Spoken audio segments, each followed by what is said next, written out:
Wala namang isang tao na hindi lilisan o magpapaalam sa mundong ibabaw. Lahat tayo ay kailangang gawin ito o mangyayari sa bawat isa sa atin. Pero ang pinakamasayang mangyayari ay yung hanggang ngayon naaalala pa rin tayo ng ating mga mahal sa buhay na hindi sila tumitigil na ipanalangin tayo para sa ikapapanuto at ikapapanatag ng kanilang mga kaluluwa sa kabilang buhay. Kaya bawat isa sa atin, parati nating aalalahanin ang ating mga mahal sa buhay na yumao na. Kasi dito natin na ipaparating ang ating pagmamahal.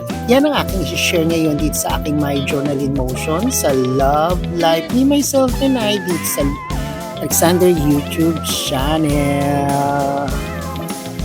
Halos magdadalawang dekada na nang aking inay ay pumanaw na sa mundong ibabaw.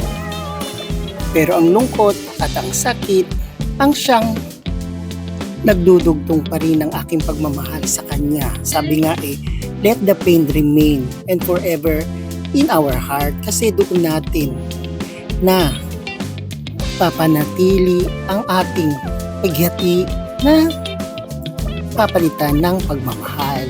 Kaya nga diba, parati nating alalahanin na kahit ilang taon o kahapon lamang, ang lahat ng pangyayari kabigabi bigla sa atin, 'di ba? Isang parte ng buhay natin. Ang sa mga pinakamalungkot na mangyayari sa atin yung iwan tayo ng ating mga mahal sa buhay. Pero syempre, kailangan natin tanggapin dahil yan ang nakatanda at normal na nangyayari sa atin dito sa mundong ibabaw. Dahil nga March 26 ang birthday ng aking ina at April 17 nang siya ay lumisan sa mundong ito.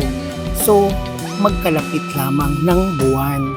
Kaya, nakaugalian ko na rin sa 2 dekada na pinupuntahan ko siya sa kanyang kaarawan at bumabalik ako pagsapit ng April 17 sa kanyang araw ng paglisan.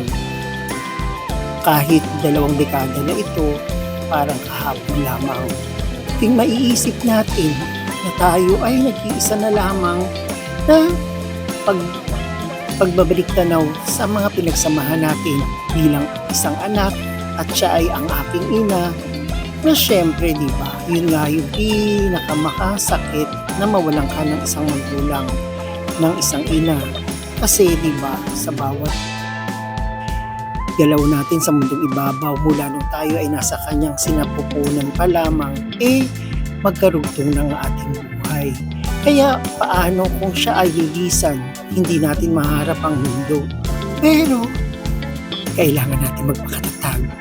Kailangan natin bumangon muli dahil hindi naman niya gugustuhin na habang buhay natin siyang daramdamin.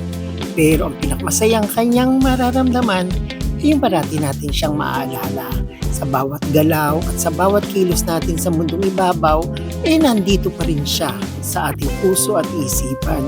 Kasi yun nga ang nagdurugtong sa atin, ang ating pagmamahal, ang ating mga panalangin, ang siya nagpapatatag ng ating relasyon dito sa mundong ibabaw at sa kanilang kinalalagyan na ngayon ng mapayapang lugar na kapikapiling ang ating buong may kapal.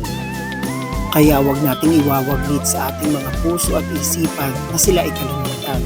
Dahil isa yun sa pinakamasakit na mangyayari sa isang mga sumakabilang buhay ay yung malimutan sila ng kanilang mga mahal sa buhay na nabubuhay pa dito sa mundong ibabaw. Kasi nga, ang ating panalangin, ang ating pagmamahal, nararamdaman pa rin nila yan. Diba sabi nga natin ginagabayan nila tayo. Bakit natin sila kakalimutan? Ginagabayan nga nila tayo. Tsaka sa buhay na ito pinapanalangin natin sila para sa kanilang ikapapanuto at ikapapanatag sa kanilang kinalalagyan. Pero sila rin ay nanalangin para matawid natin ang buhay dito sa mga ating pinagdaraanan. Kasi ginagabayan pa rin nila tayo. Ang naghiwalay lang naman sa atin ang mundo ng mga buhay at ang mga mundo ng mga pumanaw na. Pero sa espiritu at sa kaluwalhatian ng ating Panginoon, tayo ay magkakasama pa. Kaya huwag na huwag natin silang kakalimutan kasi hindi nila tayo nakakalimutan. Gabayan at parati tayong ipinagdarasal din sa ating poong may kapal. Ganun din naman tayo, pinagdarasal natin na ang kanilang kaluwalhatian ay kanila'y matanggap na. O ayan, isang pagmamahal sa sumakabilang buhay nating mga magulang ang akin na i-share sa inyo. Sana ay kahit papaano na nakapulutan natin. O kaya, thank you very much for watching. And don't forget to subscribe, share, like, and comment to my YouTube channel. Thank you very much for watching and God bless!